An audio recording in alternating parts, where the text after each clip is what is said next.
So hi guys, welcome back to another video. तो guys यार, इस वाली ड्राइंग की मैं सेटिंग पार्ट लेकर आ गया हूँ। एंड जो मैंने आउटलाइन वाला वीडियो डाला था उसमें बहुत रिक्वेस्ट आ रही थी कि इसकी ट्यूटोरियल आप ज़रूर लेकर आना। तो रिक्वेस्ट थी, उसमें मैंने बोला था कि हर एक पार्ट का मैं लेकर नहीं आ सकता, मुश्किल होगा मेरे लिए।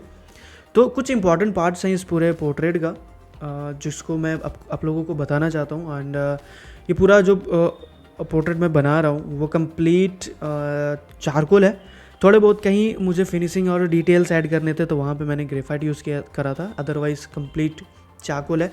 तो अगर आप इस तरीके के बड़े प्रोजेक्ट्स बनाते हो तो आपको किन बातों का ध्यान रखना है और प्रोसेस क्या रहेगा और किस तरीके के वैल्यूज़ को आपको मतलब वैल्यूज़ को कैसे आप ऑप्ट कर सकते हो, वो सारी चीज़ें इस वीडियो में बताने वाला हूँ। तो यहाँ पर अभी जो मैं बना रहा हूँ ये हॉर्स का सेकंड ईयर है, कान है।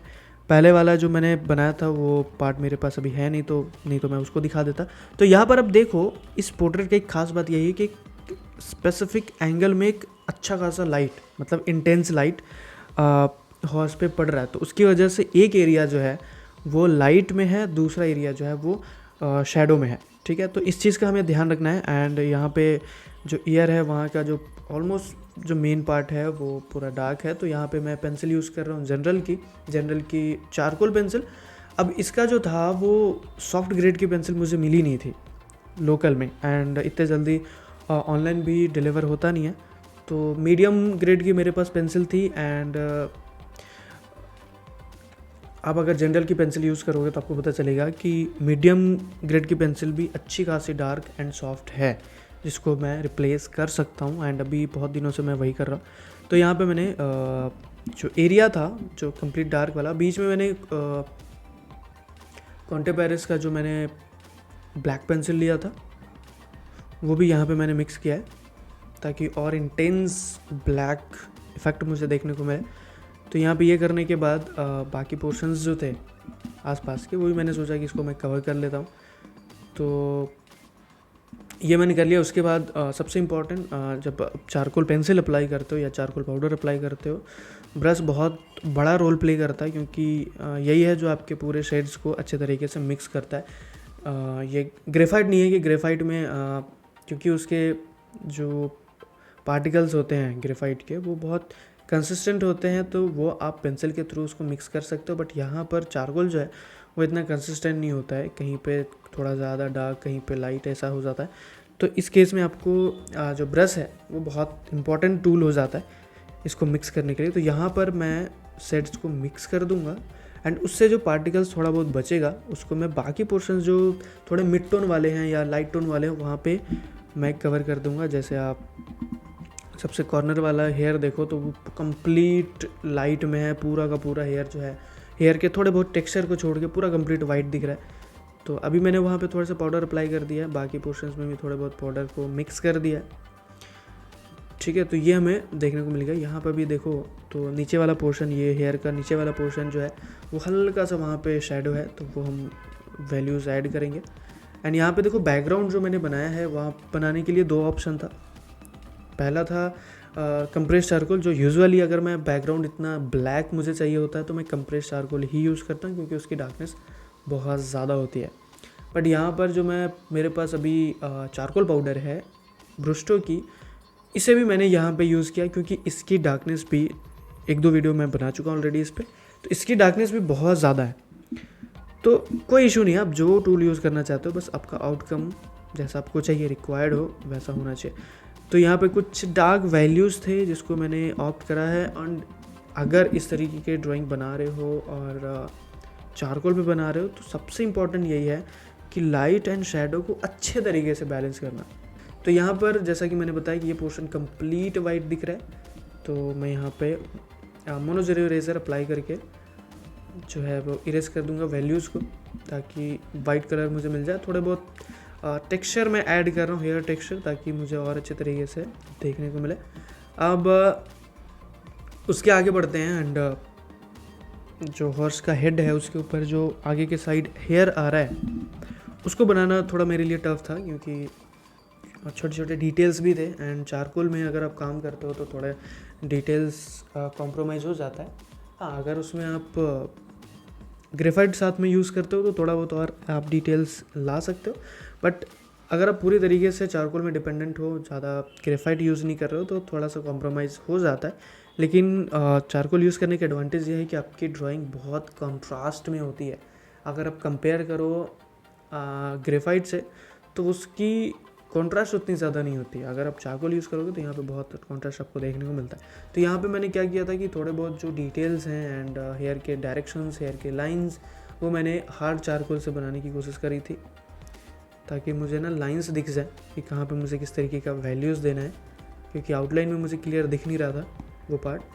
तो वो मैंने पहले बनाया, उसको फिर मैंने थोड़ी सी ब्लेंड कर दी ताकि एक मेरा एरिया तैयार हो जाए इस तरीके से। एंड उसके बाद सीधी बात है कि आप हमें यहाँ पे डार्क करना है एरिया को, क्योंकि कंप्लीट डार्क वैल्यूज़ है यहाँ पे, तो मैंने डार्क किया है। एंड इन केस अगर आप कहीं पे पेंसिल अपने अप्लाई किया एंड वो अच्छे तरीके से ब्लेंड नहीं हो रहा है या फिर जितनी डार्कनेस चाहिए उतनी नहीं हो पा रही है, तो आप वही ब्रश को थोड़ा सा चारकोल पाउडर में डिप करके आप अगर यूज़ करोगे, या फिर आसपास का कुछ एरिया आपने कंप्लीट ब्लैक किया तो वहाँ से थोड़ा सा आप चारकोल उठाकर आप जहाँ ब्लेंड कर रहे हो पेंसिल को वहाँ यूज़ कर सकते हो। बहुत अच्छे तरीके से वो काम करता है।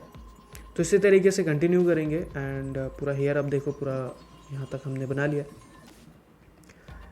ओके, तो हेयर वाला पार्ट कुछ ज़्यादा ऐसा वो नहीं था, थोड़े डिटेल्स कॉम्प्रोमाइज़ हो रहे थे, बट वैल्यूज़ बनाना इजी था। जहाँ पे जितनी भी डार्कनेस आपको दिख रही है वो आप बनाओ, एंड केयरफुली बनाओ, क्योंकि चारकोल बहुत ज़्यादा फैलता है एंड आसपास के एरिया को बहुत ज़्यादा डस्टी कर देता है। तो उस चीज़ का हमें ध्यान रखना, और हमेशा अपने हैंड के नीचे कुछ ना कुछ सेफ्टी के लिए आप रखो। वाइट पेपर रख लो या फिर आप टिश्यू पेपर रख लो, आप कुछ भी रख लो, बस आपका जो आर्टवर्क है वो डस्टी नहीं होना चाहिए। आसपास का एरिया अगर होता भी है तो आप उसको ठीक कर लोगे, आर्टवर्क अगर गंदा हो गया तो आप उसको ठीक नहीं कर सकते हो। तो चारकोल के टाइम पे आपको ये बहुत ज़्यादा ध्यान रखना है, एंड इसी तरीके से आगे भी कंटिन्यू करेंगे। एंड यहाँ पे देखो कुछ हेयर जो थे वो बैकग्राउंड के साथ मिला हुआ था एंड उसमें कंप्लीट लाइट आ रहा था। तो पहले मैंने यहाँ पे क्या किया कि पहले कुछ हेयर के वॉल्यूम्स मैंने सेलेक्ट कर लिए एंड उसको मैंने मार्क कर लिया, ताकि आगे अगर मैं उसको ब्लेंड करूँ, वैल्यूज़ ऐड करूँ तो वो मिक्स ना हो जाए, मुझे दिखे कि कहाँ पे मुझे हेयर और किस डायरेक्शन में और कितने वॉल्यूम में बनाना है। तो यहाँ पे मैंने ये बना लिया एंड उसके आसपास के एरियाज़ को मैंने कंप्रेस चारकोल से कवर कर दिया। उसके बाद मैं ब्लेंड करूँगा तो मुझे जो डार्क वैल्यूज़ मिल जाएगी। एंड उसके बाद यही जो चारकोल पाउडर, इसका डस्ट जो बचेगा उसको मैं मिक्स कर दूंगा हेयर वाले पार्ट में। एंड ऑब्वियसली मैंने हेयर वाले पार्ट को उस तरीके से कवर नहीं किया है जिस तरीके से बैकग्राउंड को कवर किया, तो ये थोड़ा सा लाइट हमें देखने को मिलेगा। तो उसकी वजह से हमें वो हेयर का वॉल्यूम और जो डायरेक्शंस हैं वो हमें ढूंढने में ज़्यादा प्रॉब्लम नहीं होगी। तो जो एरिया पूरा कंप्लीट डार्क था वो मैंने यहाँ पर कवर कर दिया। एंड उसके बाद सबसे इम्पोर्टेंट काम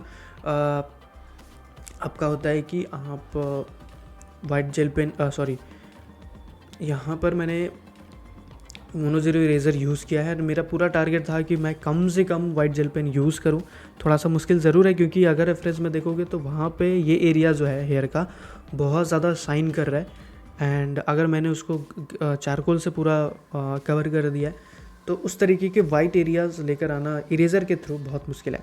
पर मैं ट्राई कर रहा था कि जितना ज़्यादा हो सके मैं मोनो ज़ीरो इरेज़र या फिर इलेक्ट्रिक इरेज़र से ही यहाँ पे वैल्यूज़ बनाऊँ, क्योंकि वाइट जेल पेन बहुत ज़्यादा अगर आप यूज़ करते हो तो वो अलग ही दिखता है, तो वो सही नहीं लगता।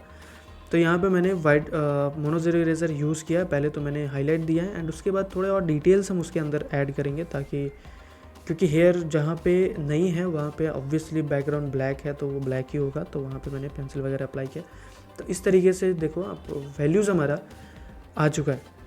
ओके, तो आगे हम बात करेंगे ये वाला पार्ट किस तरीके से कवर करना है। तो ये पार्ट को अगर आपके पास रेफरेंस है तो अच्छे तरीके से देखो कि किस तरीके का। तो यहाँ पे आधा पार्ट यहाँ पे देखो मैं मार्क कर रहा हूँ, ये पार्ट जो है वो लाइट में है। यहाँ पर जो कलर है इसका वो ग्रे टाइप का है। अगर आप रेफरेंस में देखोगे तो आपको पता चलेगा, क्योंकि ये एरिया पूरा कंप्लीट शैडो में नहीं है। तो यहाँ पे जो कलर है वो ग्रे है, बट उसी के अपोजिट साइड में आप देखोगे दूसरे साइड तो वो एरिया पूरा कंप्लीट डार्क है, पूरा शैडो में है।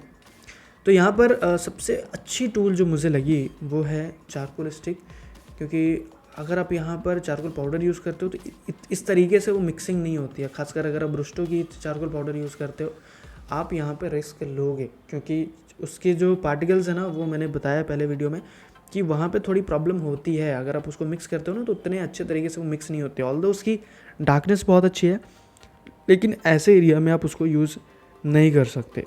तो इस केस में चारकोल स्टिक बहुत ही अच्छा ऑप्शन है और आपका काम बहुत जल्दी हो जाता है, क्योंकि इसका कलर है ग्रे, ठीक है, लाइट एंड ग्रे, मतलब मिड टोन आपको बहुत अच्छे तरीके से देता है। एंड इसकी मिक्सिंग बहुत ही प्यारी है, मतलब अगर आप इसके ऊपर सॉफ्ट ब्रश यूज़ करो ना, इतने अच्छे तरीके से मिक्स होता है कि आपको ज़्यादा मेहनत करने की ज़रूरत नहीं। तो यहाँ पर जिस तरीके की लाइटिंग कंडीशन थी वह उसके हिसाब से मैंने चारकोल स्टिक अप्लाई कर दिया। एंड उसके जस्ट अपोजिट साइड जिसकी मैंने बात करी, वहाँ पर मैंने कंप्रेस चारकोल यूज़ कर दिया। अब देखो दोनों का कलर आपको देखने को मिल रहा है। अगर इसको ब्लेंड ना करो ना तो बिल्कुल अलग ही दिखेगा, लेकिन अगर हम इसको ब्लेंड करते हैं तो एक दूसरे के साथ दोनों मैच हो जाता है और अलग अलग नहीं दिखेगा। एंड जिस तरीके के हम वैल्यूज़ लाना चाहते हैं वो हमें देखने को मिल जाएगा। तो इसको मैंने पहले डार्क वाले से ब्लेंड किया, थोड़ी बहुत उसके पार्टिकल्स मैं इधर के साइड लेकर आऊँगा ताकि अच्छे तरीके से उसकी मिक्सिंग हो जाए। तो यहाँ पर अब देखो ज़्यादा मुझे मेहनत करने की ज़रूरत पड़ी नहीं। एंड सॉफ्ट ब्रश जो थी उससे मैंने मिक्स कर दिया और कितने सही तरीके से मिक्स हुआ, ठीक है। तो ये मिक्स करने के बाद बाकी दूसरा साइड जो है वहाँ पे भी शैडो आ रहा है, क्योंकि हेयर जो है वो थोड़ा उसकी वॉल्यूम इस तरीके की है कि वहाँ पर लाइट नहीं आ रही है, तो वहाँ पे भी मैंने डार्क करने की कोशिश करी है। आपके पास सॉफ्ट चारकोल पेंसिल है तो उसको आप यूज़ कर सकते हो, एंड चारकोल पाउडर को यूज़ करके अच्छे तरीके से उसकी मिक्सिंग कर सकते हो। तो इस तरीके का हमारा वैल्यूज़ आ चुका है। ओके गाइस, तो आज का ट्यूटोरियल यहीं पे ख़त्म करते हैं। एंड आई होप आपको इस वीडियो से कुछ ना कुछ सीखने को मिला होगा। एंड कुछ और पार्ट अगर आपको ट्यूटोरियल चाहिए तो आप मुझे बता देना, अगर पॉसिबल होगा तो मैं आप लोगों के लिए ज़रूर लेकर आऊँगा। एंड अगर आपने यहाँ तक वीडियो को देखा है तो कमेंट में हॉर्स ज़रूर लिखना, ताकि मुझे पता चले कि कितने लोग वीडियो को लास्ट तक देखते हैं, क्योंकि जितने लोग लास्ट तक देख रहे हैं, थैंक यू सो मच देखने के लिए। एंड मुझे बहुत अच्छा लगता है कि आप लोगों के लिए मैं ट्यूटोरियल्स बनाऊं एंड मेरे वीडियोस से आपको सीखने को मिले एंड आप ग्रो करो। तो कुछ और पार्ट अगर होगा तो आप ज़रूर कमेंट सेक्शन में सजेस्ट करना, पॉसिबल होगा तो मैं ज़रूर लेकर आऊँगा। एंड इस तरीके के अगर डिटेल इन डेप्थ ट्यूटोरियल चाहते हो, इन डेप्थ आपको नॉलेज चाहिए और रियल टाइम वीडियोस के एक्सेस चाहिए, तो उसके लिए आप मेरे कोर्सेज़ को ज्वाइन कर सकते हो। जो वर्कशॉप्स हैं, अभी कोर्स तो मैंने लॉन्च नहीं किया, वर्कशॉप को ज्वाइन कर सकते हो, जहाँ पर आपको ये सारी चीज़ें इन डेप्थ बताई जाएगी, क्योंकि यहाँ पर उतना डिटेल में, उतने डेप्थ में और लाइव में आपको नहीं बता सकता। तो बहुत सारे बेनिफिट्स हैं, अगर आप एक बार ज्वाइन करोगे तो आपको पता चलेगा। तो अगर आपको ज्वाइन करना है कमेंट सेक्शन में लिख सकते हो, या फिर इंस्टाग्राम पे जाके आप वहाँ पे मैसेज कर सकते हो, हम आपको रिप्लाई कर देंगे। तो बस गाइस, आज का वीडियो यहीं पे ख़त्म करते हैं, मिलते हैं अगले वीडियो में, तब तक के लिए बाय बाय।